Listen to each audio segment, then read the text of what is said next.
Racing car ஏதோ ஒன்று போடுறாங்க, ரேசிங் கார் சார். அந்த பாத்தீங்கன்னா அகில் ரெட்டின்னு ஒருத்தர் தான் அந்த ரேசிங் கார் எல்லாம் கம்பெனி நடத்துறாங்க. இந்த பொல்யூஷன் கண்ட்ரோல் போர்டு கொங்கு பகுதி, சென்னை முழுசா ஒரு ஆபீஸா ஏறிட்டு இருக்காங்க.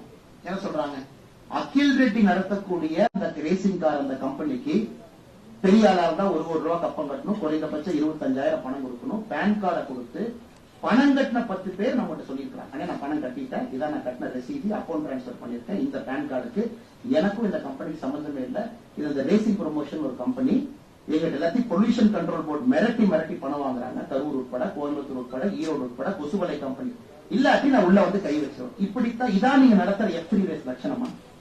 சென்னையில உதயநிதி ஸ்டாலின் பட்டத்திலவசர் ஒரு ரேஸ் நடத்தும். மாநில அரசு 40 கோடி ரூபாய் இதுவரைக்கும் செலவு பண்ணிருக்காங்க. அது அகில் ரெட்டி யாரு? ஆந்திர பிரதேசை சார்ந்த ஒரு பெரிய கன்ஸ்ட்ரக்ஷன் கம்பெனியுடைய மிகப்பெரிய ஒரு ஓனர். நீங்க அகில் ரெட்டி கூகுள் பண்ணா தெரியும் அவங்க அப்பா யாரு. இந்தியாவுடைய பணக்கார வரிசையில முதல் 5ல் இருக்கிறாங்க இந்தியாவில். நான் பேர் சொல்ல விரும்பல. பாண்ட் எல்லாம் நீங்க பாத்தீங்கல்ல, எலக்ட்ரல் பாண்ட் எல்லாம், அவர் ஒரு பெரிய குடும்பத்தை சார்ந்தவர். அவர் உதயநிதி ஸ்டாலின் நண்பர். இதை தமிழ்நாடு மக்கள் புரிஞ்சுக்கணும். இதாங்க நம்ம அரசியல் நம்ம பேசுறது இதுதான். இது மக்கள் புரிஞ்சுக்கணும். இந்த F3 ரேஸ் அவங்க நடத்துற ரேஸ்னால யாருக்கு என்ன வெங்காயம், என்ன பிரயோஜனம்? வீடு இல்லாதவங்களுக்கு வீடு வருதா?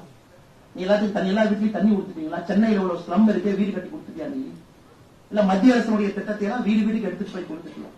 இதுக்கு ஒரு F3 கார ரேச கொண்டாந்து நிறுத்துறாங்க. அது கூட ஒரு 4 பேர் இங்க நிக்கிறான், 4 பேர் இங்க நிக்கிறான். அது சம்பந்தம் இல்லாம ஒரு தேர்ட் பார்ட்டி கம்பெனி வந்து நடத்துது. அந்த கம்பெனி பொல்யூஷன் கண்ட்ரோல் போர்டு போய் மிரட்டி அந்த கம்பெனிக்கு 25,000 இருந்து 1 கோடி ரூபாய் வரைக்கும் வசூல் பண்றான். அதனாலதான் நாங்கள் இந்த அறிக்கை விட்டிருக்கின்றோம். அந்த கம்பெனி அக்கௌண்ட் பப்ளிஷ் பண்ணுது.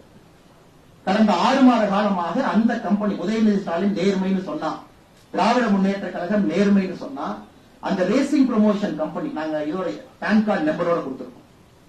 அந்த கம்பெனி வெளிப்படையாக நாளைக்கு காலையில இதாங்க 6 மாசம் எங்களுடைய அக்கௌண்ட், இதுக்குள்ள எங்களுக்கு தமிழ்நாட்டுக்குள்ள 1 ரூபா பணம் வரலன்னு சொல்லிட்டு அடுத்த செகண்ட் அரசியல் விட்டு போயிடும். எத்தனை பேருக்கு மிரட்டி புடுங்கி ஊரா போய் பொல்யூஷன் கண்ட்ரோல் போர்டு வச்சு ரைடு விட்டு அந்த பணத்தை எல்லாம் இந்த ரேசிங் கண்ட்ரோல் கம்பெனிக்குள்ள போட வச்சு அதை ஒரு தேர்ட் பார்ட்டி கம்பெனி மாதிரி நடத்தி நீங்க F3 நடத்துறீங்கன்னா வெக்கமா உங்களுக்கு இல்லையான்னு ஒரே ஒரு கேள்வியை கேட்க, வெக்கமாக இருக்க வேண்டும். இது போன்ற நிகழ்ச்சியை நடத்துவர்கள் கேட்டா இது பெருமை. அதை விட இந்த புத்தகத்தில் நாங்கள் கொண்டு வந்திருக்கக்கூடிய திட்டங்கள் பெருமை.